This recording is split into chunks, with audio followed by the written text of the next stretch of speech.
Alrighty, hello everybody. I am Olivia Hoff and I am the MCHS Programs Manager, and I'm going to be hosting today's virtual program. We are going to still invite people in as we go, but I'm going to get started with a little brief introduction about the program, and then I'm going to hand it over to Steve to respect everybody's time. We're going to get started right away, okay?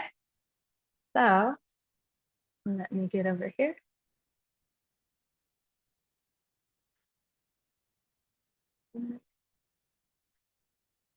Thanks again to everybody for joining us.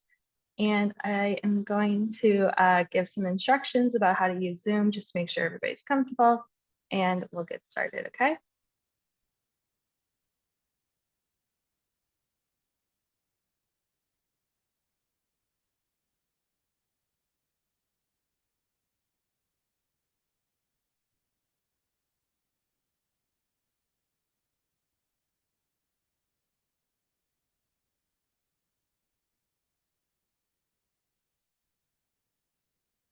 All right, so it looks like everybody's gathered in. So we are excited to have both members and non-members here with us today from the MCHS. And for those of you who don't know us, we are a nonprofit historical membership society in Milwaukee. The mission of the MCHS is to recognize and preserve our local history. In promoting a greater appreciation of Milwaukee County's heritage, the Historical Society hopes to develop a better understanding of the issues and challenges facing Milwaukee County today. The MCHS Museum and Research Center is located on Dr. Martin Luther King Jr. Drive in downtown Milwaukee. Through this series, we hope to bring the MCHS to your home by diving into a variety of topics centered on Milwaukee history and culture. Today's program is African American history in Milwaukee from around 1836 to about the 1960s with Steve Schaffer, MCHS Lead Archivist. And before we get started, I wanted to give a few reminders on using Zoom. Please keep your microphone muted. You can mute yourself by clicking the microphone in the bottom left of your screen. There should be a red slash through the microphone. If you have questions, write your question in the chat. When writing in the chat, please make sure to select everyone as the recipient. At the end of the program, we will have a question and answer session, and we will try to get through as many questions as we can. Also, this program is being recorded for MCHS members and community folks who are unable to attend the program. If you do not want your likeness to be recorded, please turn off your camera.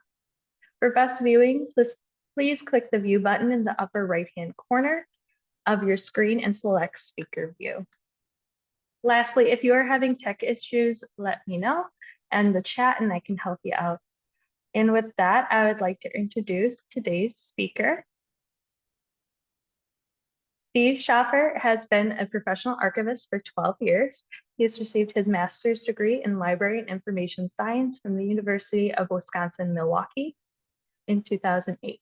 During that time, he has worked with many local organizations, including Milwaukee Archdiocese Archives, the Wauwatosa Historical Society, Marquette University, and many more. Steve has been with the Milwaukee County Historical Society as an archivist since 2014. His primary duties include assisting researchers in processing collections. So I will now pass it over to Steve.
Hi, everybody. Thank you for attending and thank you for the patience.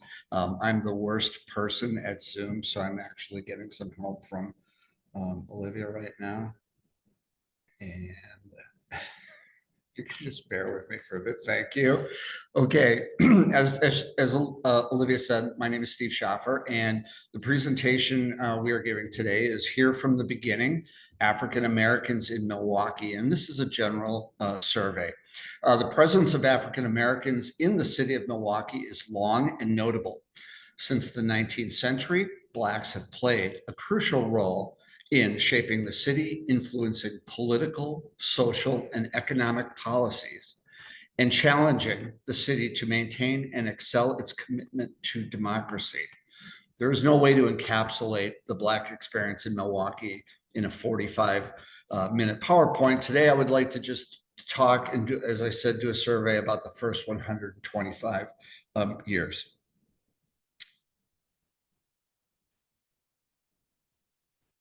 I relied heavily on Dr. Michael Bond's book, Early Black Milwaukee. It was a great help putting this PowerPoint together, and I highly recommend it. As Dr. Bonds notes, Blacks resided in Wisconsin and southeastern Wisconsin as early as the 1700s. Blacks first arrived in small numbers in the 18th century during the era of exploration and fur trade, serving as guides, trappers, interpreters, and boatmen for French voyeurs. In addition, enslaved Blacks accompanied English and French soldiers and traders. Joe Oliver, a cook hired by Solomon Juneau in 1835, is often cited as the city's first Black resident. Oliver holds the distinction of becoming the first Black resident to vote in the state of Wisconsin, casting a vote in the town's first election in 1835. Only white males were typically allowed suffrage, but territorial conditions before statehood often were flexible and fluid. John Gerda notes that local authorities invited all the actual settlers to vote. A Black vote in Milwaukee would not be cast again for 30 years after the Civil War and after a legal challenge.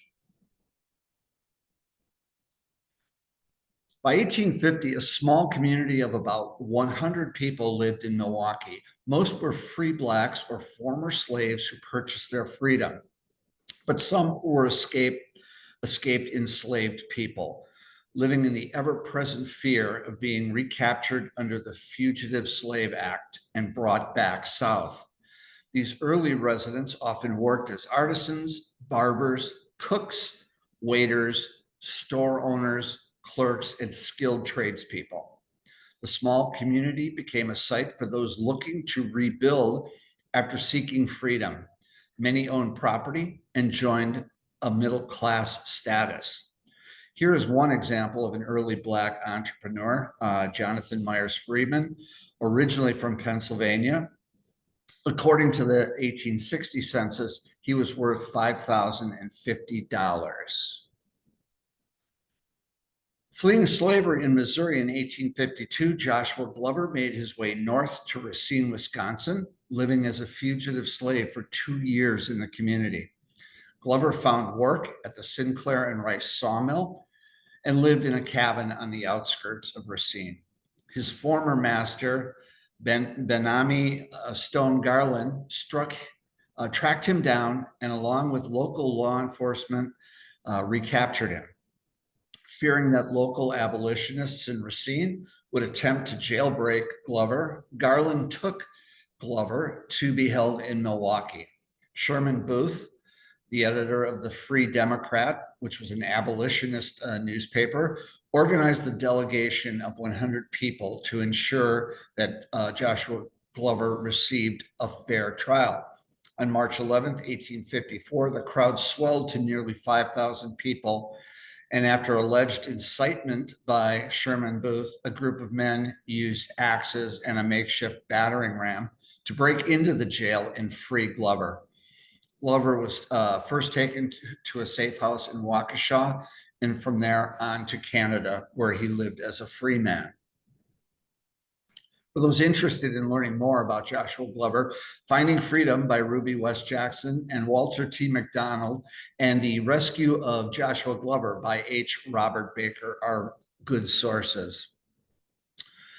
An excellent example of life for an early Milwaukee Black family was the Watson family.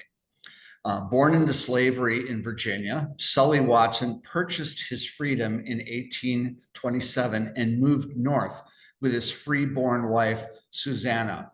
The pair settled in Ohio, working as a whitewasher and a stone cutter. When Watson's in-laws found work in Milwaukee, the rest of the family followed. Son William Thomas Watson was also a stonecutter who helped build parts of the Soldiers' Home and the Second County Courthouse. In the 1850s, he spoke at a rally opposing the Fugitive Slave Act, warning that the act threatened the entire Black community, as both escaped slaves and free Blacks could be trafficked into slavery, given the fact that most catchers did not care who they kidnapped.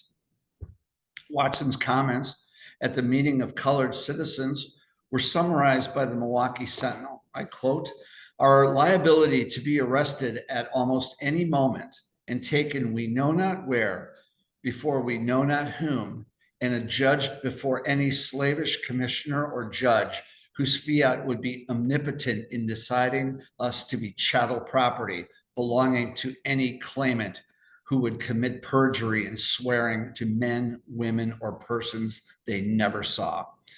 In all the bearings of law, we see no hope, no ray of light, except in self-protection, which is the law of heaven," end quote. William Thomas Watson became one of the first 6 Black men to vote in Wisconsin after 1866, and one of his descendants, Mabel Watson Ramey, would go on to be the first Black woman lawyer in Wisconsin. On the evening of September 6th, 1861, 2 Black men in their 20s named James P. Shelton and George Marshall Clark walked on Milwaukee Street just south of the corner at Michigan Street. After moving from Virginia to Milwaukee in 1857, Shelton worked as a carpenter and waiter in a confectionery shop. Clark worked as a barber in the city, following his father's footsteps. The pair, if not friends, likely knew each other as they lived at the same residence at 3rd Street and Cedar. And that's now the intersection of North Dr. Martin Luther King Jr. Drive and West Kilbourne. On their walk, they ran into 2 Irishmen named Darby Carney and John Brady, who reacted hostilely toward their presence and made racist remarks. The 4 men then got into a verbal altercation that turned violent. In the melee, Shelton slashed Carney in the abdomen, which proved to be a fatal wound. Carney died the next day after naming Shelton as the man who stabbed him. Brady suffered a shoulder wound. It is important to note that Carney had a long criminal record, being arrested 5 times for assault throughout the 1850s, one involving a firearm. So it is plausible he escalated the altercation into violence. Jurors certainly thought so, given that Shelton was later acquitted of murder on the grounds of self-defense. On the left is a document from Shelton, the James P. Shelton collection, which includes subpoenas and a good portion, in fact, all of his trial in Milwaukee. And there is also some grand jury testimony. After the fight, Shelton and Clark evaded police, but were caught and jailed. A mob of 300 broke into the jail at 12:30 and rendered Police Chief William Beck unconscious as he attempted to prevent the mob from attacking the 2 men. Shelton was able to flee in the confusion and escape to the Waukesha area, but Clark was seized and lynched by the mob between Main, which is now Broadway, and Water Streets. Shelton was found September 9th, 1861, and taken back by police to face second-degree murder charges. The jury found Shelton not guilty, as the use of the knife had been in self-defense. Friends smuggled him out of town because of fears for his safety, despite his vindication in court. The lynching of Clark had a negative impact on Milwaukee, causing many Black families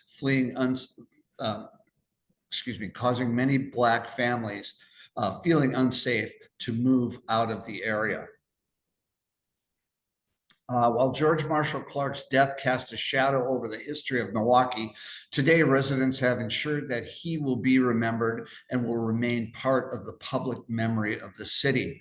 Journalists, community activists, residents, as well as civic, cultural, and business groups worked together to guarantee that George Marshall Clark's story will no longer be overlooked and forgotten. At the beginning of the Civil War, the Black population numbered about 100 people in Milwaukee and about 1,000 statewide. While some men like William Thomas Watson raised money for troops during the Civil War, there were others who joined the military. The 29th Colored Infantry is the only Black unit raised in Wisconsin and played an important role in the Battle of Petersburg in 1864. Most recruits were from Illinois or Missouri and enlisted to take the place of wealthy men who were drafted into the Union Army. During the Civil War, wealthy men could hire a substitute for roughly $300. That'd be about $7,000 today. The Black replacements were inducted in the Army at the place of residence of the man providing the bounty. Jeff Cannell, in his book, Make Way for Liberty, notes that there was corruption in the draft beyond a buyout program that favored the rich. Those enlisted as substitutes sometimes were tricked into serving. Robert Graham, Dick Kane, and Will Payne were three Black men from Tennessee who answered an advertisement to work in a Milwaukee tannery for $40 a month. However, upon their arrival in Milwaukee and after they had signed papers that the men assumed were employment contracts, the presenter revealed to the men that they had signed contracts to serve for 3 years in the Union Army. They ended up in Missouri with the 18th Colored Infantry. The post-Civil War era produced Black individuals who were unwilling to accept illegal methods and antebellum attitudes used to suppress their newly fought for rights as citizens. Let's start with Ezekiel Gillespie. Born in 1818 into slavery, Ezekiel Gillespie bought his own freedom and arrived in Milwaukee in 1851, where he opened a grocery store. Facing financial troubles in the Depression of 1857, he took a job as a messenger for the Milwaukee and St. Paul Railway Company. In 1865, he attempted to vote and was turned away. Blacks legally had the right to vote since 1849. However, because more Blacks chose not to vote on the question of Black suffrage in 1859 and left the ballot blank rather than vote in favor or against, authorities incorrectly interpreted those ballots left blank as no votes. In 1866, the Wisconsin Supreme Court ruled that the results of the 1849 election had been misinterpreted, and Blacks indeed had gained the right to vote in 1849. John Jordan Miles was a veteran of the 32nd U.S. Colored Infantry Regiment and was wounded twice, once during the Battle of Honey Hill in 1864 and again in South Carolina in 1865. Arriving in Milwaukee in the early 1870s, by 1876, he became the head waiter of Plankington House Hotel. The hotel was the largest Black employer in the city at the time. Miles became a respected civic leader, offering jobs to emancipated slaves, summer jobs to Black college students, and jobs for fellow veterans. Eventually, he owned a grocery store and property worth $15,000. John Jordan Miles also was the only Black member of the Grand Army of the Republic Veterans Group in Milwaukee. He later was denied service at a local restaurant, the Schlitz Palm Garden, a very popular and well-known establishment. Miles brought the first challenge to enforce the Civil Rights Bill, and although he technically won the case, the establishment was fined $5, which is roughly $173 in today's currency, so something of a misdemeanor charge. but still, he had made the point. On September 12th, 1889, a black railroad porter named Owen Howell attempted to see a play at the white-owned Bijou Opera House on 2nd Street, just south of what is now Wisconsin Avenue. When Howell attempted to take his seat in the main floor, an usher hurried over and directed him to sit in the balcony, an area relegated for black customers. Rather than accepting the indignity, Howell filed a lawsuit against the owner for discrimination with strong encouragement from William T. Green, who would be the first black law student to enroll at UW-Madison. In 1890, Milwaukee Circuit Court Judge Daniel H. Johnson ruled that Howell had been discriminated against and awarded the plaintiff $100 in damages and $51 in costs. The case and ruling galvanized the Milwaukee Black community into creating a Union League of Wisconsin to fight discrimination. While still a law student at UW-Madison, William T. Green became the force for pushing for civil rights legislation in Wisconsin.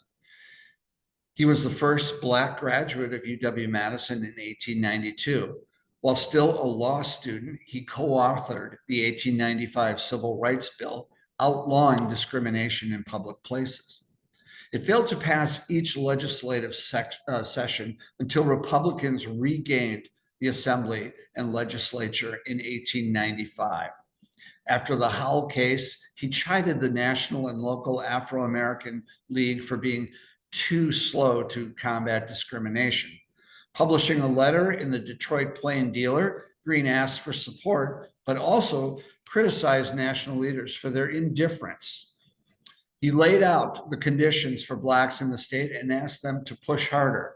Quote, Afro-Americans are frozen out of every legitimate employment save the most menial. Afro-Americans are being driven to the gallery of a theater like dogs to a woodshed. He urged the members of the National League to, quote, unite, organize, and in their unity devise some means to do away with these absurdities. After the bill's passage, he became a lawyer, opening a practice in 1895 and defended civil, criminal, and discrimination cases until his death in 1911. One of the first tests of Wisconsin's Civil Rights Act of 1895 was a case brought by Isaac T. Bryan. He was refused service at a Milwaukee restaurant, and Mr. Bryan successfully challenged on an appeal from a lower court decision. So we're looking now at the period from 1900 to about 1940. So in 1895, the black population was about 800 people, with $60,000 in business investments and $25,000 in church and lodge property. According to a 1900 United States Census, occupations for Black Milwaukeeans listed 19 men and 4 women as business owners. According to historian Joe Trotter, most Black business owners were barbers, saloon keepers, rooming house operators, dressmakers, and seamstresses rounded out the occupations. By 1910, 26 men and 14 Black women were listed as business owners in the area. Let's first look at Black churches. The first and probably best known congregation was St. Mark African Methodist Episcopal Church, located at 4th and Cedar from 1887 to 1914. 4th and Cedar is Vel Phillips Way and Kilbourne Avenue at this now.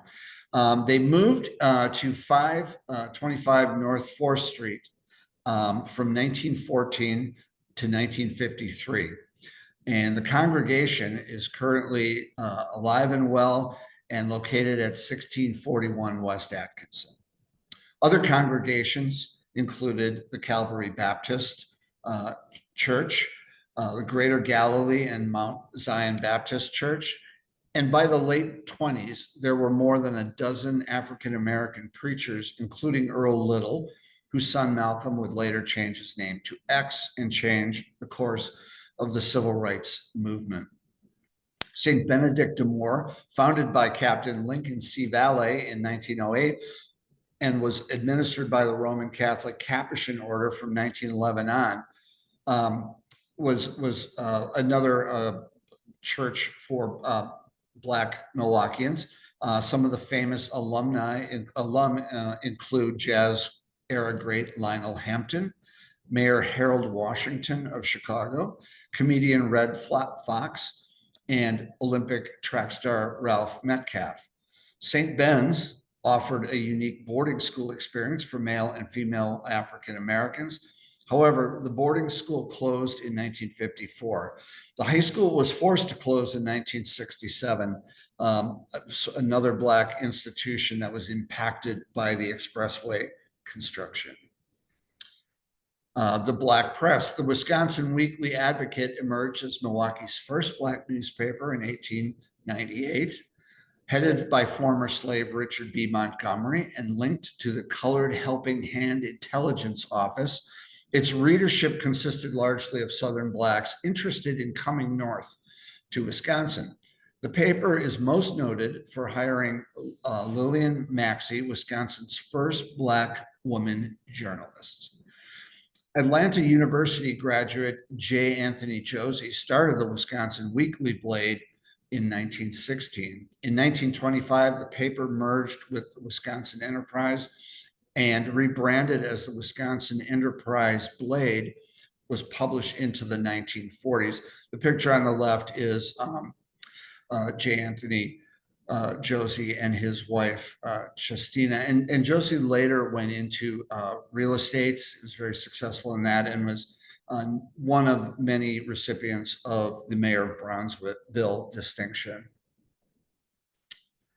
The Great Migration was a mass exodus from the South, due in part to both racial terror in the South and economic opportunity in the North. This is a photograph of a woman, 20-year-old Annie Tabor, from our Alice Chalmers Corporation collection. Here are some statistics of population before and during the Great Migration. In 1920, Milwaukee's Black population was 2,000. By 1930, that population reached 7,000. And by 1945, 10,000 Black Americans were residents of Milwaukee. We can look at some of the personalities and places that define this era. These are two great books, by the way, that cover the working class aspect of this period. Black Folk by Blair L.M. Kelly, and of course, Black Milwaukee by Joe William Trotter Jr. One example of a successful Great Migration story was the Jones family, John and Etta. John was born in Lexington, Virginia. He was a World War I veteran. He moved to Milwaukee in the 1820s. He worked as a porter for Chicago North Shore and Milwaukee Railroad, and by 1930 was the manager of OK Dental Laboratory. He later had his own business, Jones Dental Laboratory. His wife, Etta Jones, was born in Memphis, and she was a career soloist who was involved with local musical productions, recitals, and was very active in the St. Mark's AME Church Chorus. She was also very involved with Milwaukee Urban League, the National Association of Colored Women, and she is shown here in 1926 as a Milwaukee delegate to the state convention for the Wisconsin State Federation of Colored Women's Clubs. Bernice Copeland was the first African-American to graduate from Ohio State University. Moving to Milwaukee in 1928, she became the executive director of Northside Young Women's Christian Association.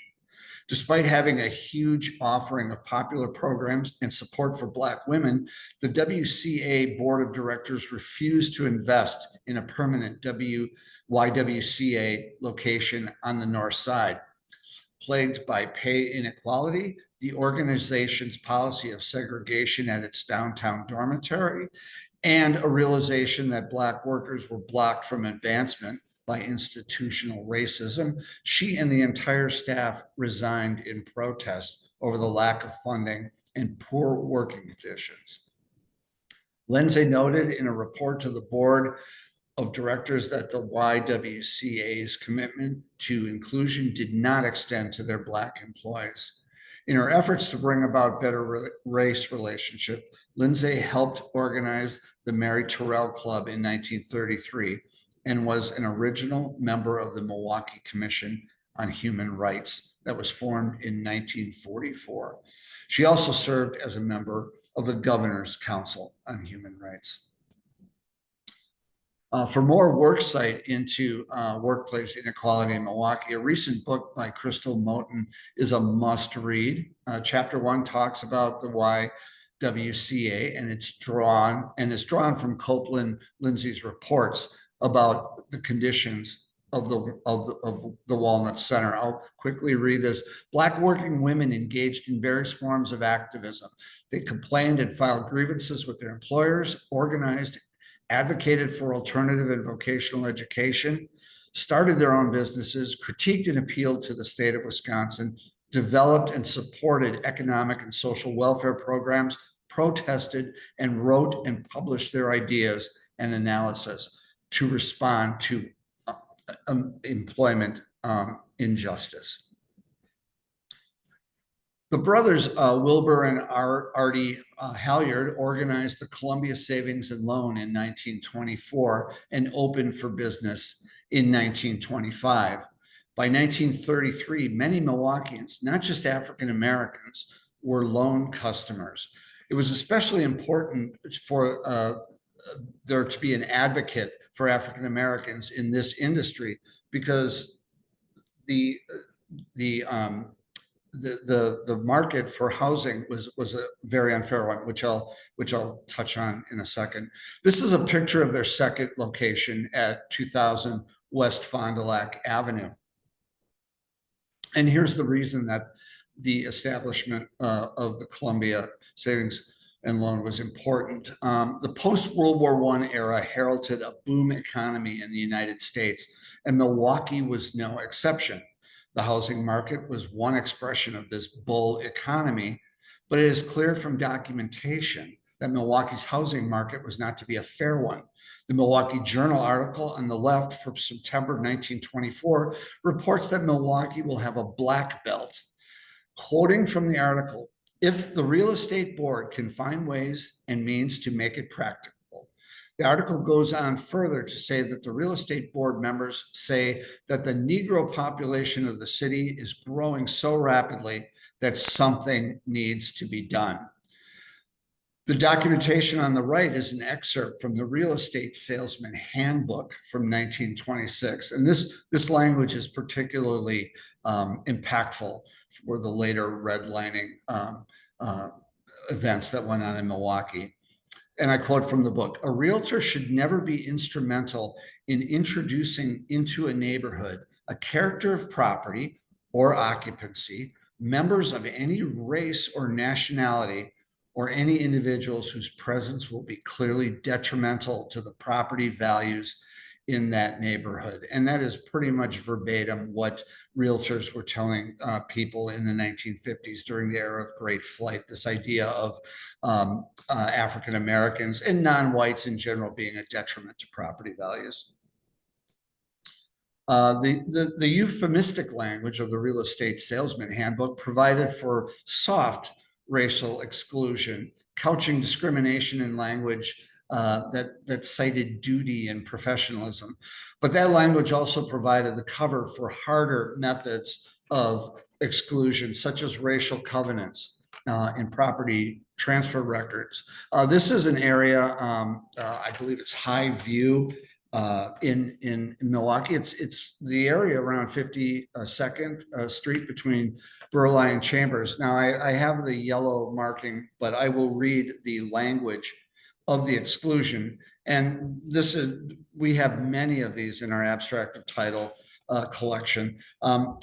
So I'm quoting one of the points. Provided further that at no time shall the land be occupied in high view or any part thereof or any building thereupon be purchased, owned, leased, or occupied by any person other than of white race. This prohibition is not intended to include domestic servants while employed by the owner or occupant of any land included in the tract. We've also seen languages that specifically mentions Jews and Mexicans as well, basically anyone non-white. And of course, the infamous redlining map arose out of this. This version is compliments of the University of Wisconsin's very informative website. And the date from this map is 1938. If you go to their website, you can really get very granular with this. You can get right down. It's an amazing document. But you can see the red indicated the least desirable locations for housing sales. And those were the areas where African Americans and others were shifted. And the area also corresponded a lot with areas that were eventually destroyed by the Expressway Commission. These were considered blighted areas, while in fact they may not have been blighted. In spite of the chilly reception Blacks received in Milwaukee, life went on. Here are a series of photographs capturing Milwaukee's Black community from 1940 to 1960. This is a view of Bronzeville at 1420 North 6th Street in 1948. Milwaukee's Black population steadily increased after 1915, reaching 10,200 by 1945, 21,772 by 1950, and 62,458 by 1960. First serving European immigrants and firmly ensconced in Bronzeville, the 4th Street Social Center became the locus for African American educational and recreation activities. This is an example of an adult night class. This is now the Golda Meir School on Dr. Martin Luther King Jr. Drive. An example of some of their social aspects were sports leagues that were formed. So this individual group is the Rainbow Five. They were a 1939 intramural basketball league team that became champions. There were also things for younger people to do. There were game room tournaments. We have a lot of this material in our Milwaukee Public Schools Parks and Recreation collection. The St. Mark's AME was going very strong at this time. The man on the far right is John Jones, who I previously mentioned, and he often went by by Jack Jones as well. This is a photograph of a gathering at the Labor Temple Hall on 8th and Walnut. And here we have a stroll in Bronzeville. This is a Lyle Oberweis photo circa 1955. We think this is North 3rd Street, but we aren't sure because it's very difficult to identify a building or even anything from a reflection. Bronzeville encompassed the area between West North Avenue and West State Street as the north-south boundaries, and North 3rd Street and North 12th Street as the east-west boundaries. Walnut Street, the heart of the community, ran parallel to State Street, just south of Carver Park. And this is really one of my favorite photographs that Oberweis took. It's just, it really captures a moment of just people enjoying themselves and just having a stroll and having some ice cream. Hillside was one of the first public housing projects in Milwaukee, started in the late 1940s. Although there were no formal restrictions on residency in Milwaukee County public housing developments, There were some of them did have military veteran requirements. Hillside was considered the Negro public housing development. It is ironic that the Milwaukee Realty Board was opposed to government-funded housing, such as Hillside, lamenting the displacement of Black homeowners and championing Black home ownership rather than government-subsidized housing, while at the same time, through covenants and redlining, restricting where those Black-owned homes could be built. Here we have another Lyle Oberweis shot, as the previous one was. This is a performance of Lionel Hampton at the Riverside Theater in 1949. Lyle Hampton came to Milwaukee quite frequently, and celebrated his connection to Bronzeville and Milwaukee as a graduate of Benedict DeMoore. Unfortunately, the celebration did not include a hotel room of the performer's choice. At this time, many of the performers who went to the Riverside Theater and various Milwaukee venues ended up staying in Bronzeville because they were excluded from places like the Schrader and the Pfister Hotel. The following images come from the 1950 to 1960 business directories we have in our African American collections. And these publications are patterned after the Victor Hugo Green's Green Book format. These publications promoted Black businesses and provided travel information for Black Milwaukeeans traveling in a still segregated United States.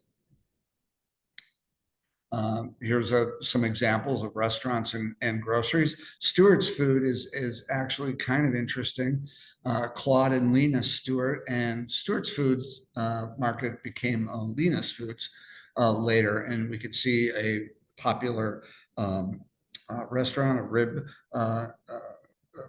shack. Here we see some services, Sandy's Pure service, which was something that wasn't exclusive to African Americans. Hi-Fi Record Center, the latest in electronic entertainment at the time. Barbershops, kind of a stalwart in the Black community. This is a group that really deserves some study. Riding is a sport of no small expenditure. Tack, stabling, equestrian wardrobe all require a fair amount of disposable income and would indicate an upper middle class status. When I see this photograph, I think, did the members of the Tally Hill Club own and stable their own horses? If so, where? Where did they ride? What were their occupations? I think this would be a really interesting group to dig into much deeper. Milwaukee Public Schools. The Milwaukee Lincoln High School, now home to the Lincoln Center for Arts, which is located at 820 East Knapp, but a good portion of it faces Ogden Avenue, was the earliest Milwaukee high school to instruct a diverse student population. Built in 1920, by 1928, its proximity to Bronzeville assured that Black students were contributing to the academic and athletic life of the school. My father and his family went to Lincoln High School, and many of the photographs that we have show a diversity in the classroom. And you can see that in this high school wrestling photograph, the basketball, football, all the sports. Al Jarreau was one of the, was a very well-known graduate of Lincoln High School. We have a large collection in Milwaukee public school departments of schools and rec. And a lot of them are of summer playground activities. Like, well, I remember doing these myself. This was a way for kids to be occupied in the summer, and African Americans fully participated in that. This is an example of another Lyle Oberweis photograph. This is Lapham Pool Park, which is no longer there, but I think another interesting area of study would be the park itself, because many of the photographs, and there are a few in this if you look closely, but many of our earlier photographs of Lapham Park show a very integrated neighborhood swimming pool, and it's one of those areas, I think, of Milwaukee history that needs to be explored a little bit more. For further reading, I would recommend Bronzeville, a Milwaukee Lifestyle by Ivory Abina Black, and Views of Milwaukee Bronzeville by Dr. Sandra E. Jones. And here are some resources for people interested in researching African Americans. This is really just barely scratches the surface of what we have. We have quite a few collections that impact on Milwaukee African Americans. James Dorsey collection. Dorsey was a very prominent lawyer, well known in the Black community. I believe he was also a mayor of Bronzeville designate. He was very involved with Marquette University and also with St. Ben's. Our African American collection really encompasses all aspects of the African American community. Especially interesting to me are the group of Echo magazines we have, which are kind of a Black business magazine from throughout the 60s. It's very interesting. The James Shelton collection, as I said before, is actually his court case. The Thomas Cheeks collection is really interesting too, because he was a very well-known teacher and coach at Lincoln High School. And we have a really, a fairly substantial amount of papers from him.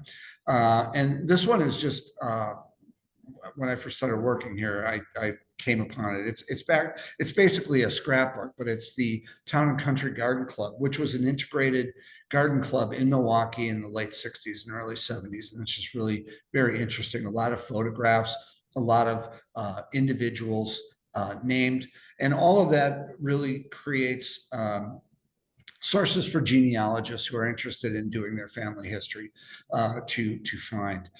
Some other collections that impact on African Americans are the Alice Chalmers collection. Alice Chalmers has kind of a mixed history. It was called out by the NCAA and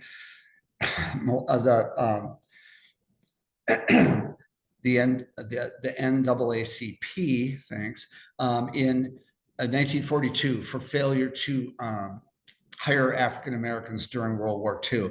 They begrudgingly did it, but because they were forced to do it, they kept very close records on all the African Americans that they hired. So down the road, we have names of people, where they lived and what their occupation was. So it's kind of a unique collection. It wasn't really designed to be informative to the public, but it ends up being that way. We have incorporation records, which will cover African American clubs and businesses.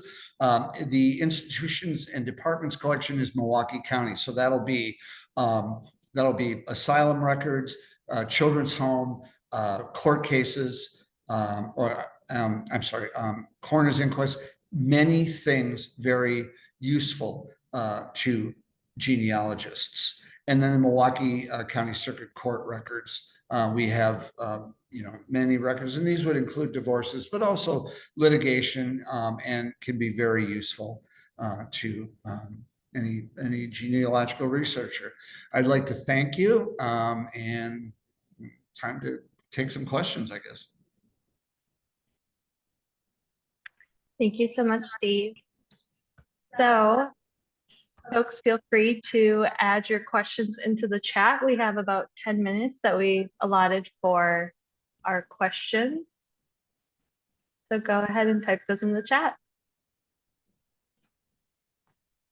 We have one here from Jessica asking about the NCHS. Milwaukee County Historical Society is located at downtown Milwaukee. Okay, cool. Located in downtown Milwaukee, and we are 910 North Dr. Martin Luther King Drive. We are open to the public Monday, Wednesday, Saturday, 9:30 to 5. And you guys are welcome to come visit anytime. We love having you. And those books, you can probably find those books at your local library. I know that we have a few at MPL in circulation, and we do have a few of those for sale, I believe, in our gift shop. So you can check out your local bookstore. They're pretty popular books in Milwaukee, so in the surrounding area. Anybody else have any other questions?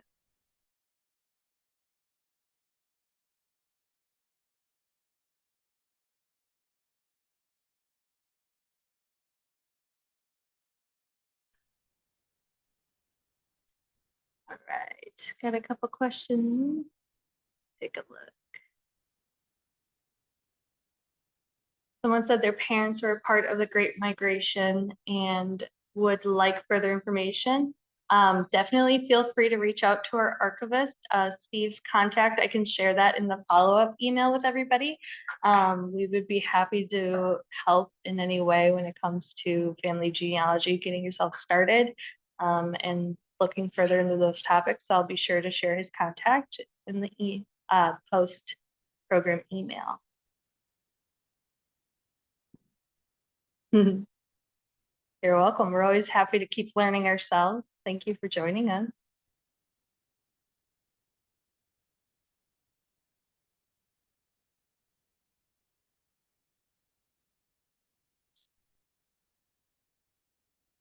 Any other questions?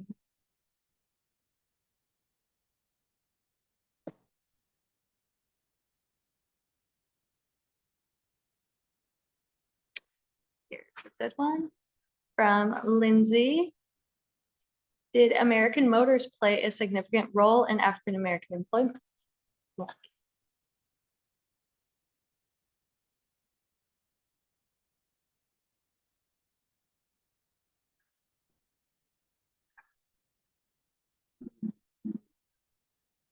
You got it. I am so bad at Zoom. Yeah, Lindsay, they did. We, especially more so in the 60s and the 70s, but a lot of that, that was one of the reasons for kind of the second in migration as well into Milwaukee was the availability of these jobs, and obviously in Racine, they also played a very large role. So the answer is yes. I don't really know exactly how much information we have in our American Motors collection, because it's also the Nash Kelvinator collection, which was a similar company but different. But yes, they did.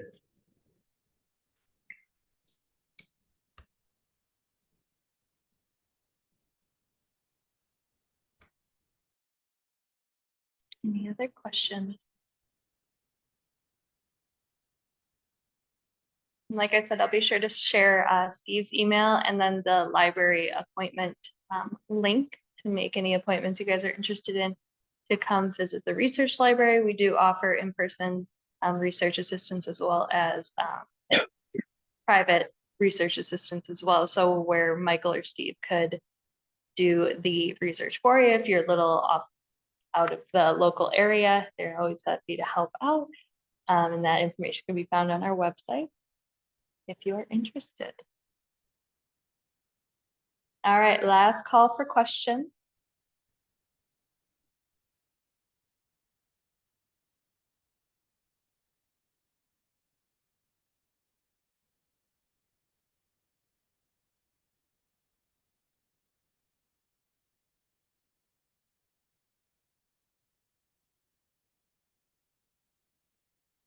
All right, perfect. Well, I have put in the chat our link to our website for our upcoming programs and a little brief survey for you guys to fill out to let us know how we're doing. We always like to make our programs and events serve the public, so we always like to hear from you.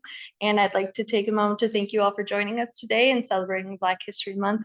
This is the first installment of a two-part series. Next week, we're going to be joined by America's Black Holocaust Museum historian Katanga Alexander and Dr. Rob.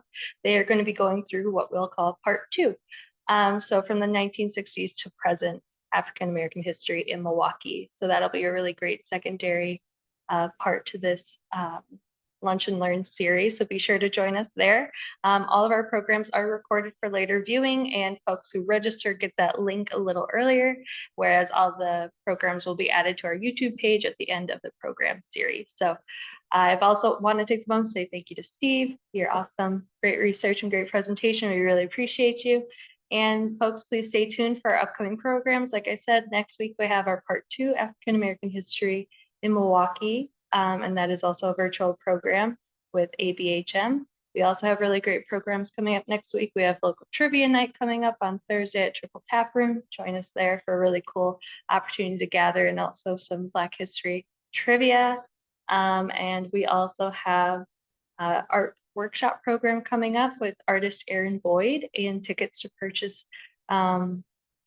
to attend that program are on our website. He is the illustrator for the new book, Valiant Belle, a children's book that is coming to bookstores near you. It's a great exploration of Belle Phillips' work, and Aaron's going to take us through a little workshop on that. Again, please fill out that survey linked in the chat. We really appreciate hearing your opinions and your perspectives on our programs. And if you'd like to support more programs like this one, please consider supporting the Milwaukee County Historical Society. We recognize that our history spans across diverse communities, ethnicities, and cultures, and we want to continue to bring us all together through our programs. And with that, thank you all so much. We really appreciate you, and thank you to Steve one more time. And we'll see you in the next Lunch and Learn program. Thank you, everybody.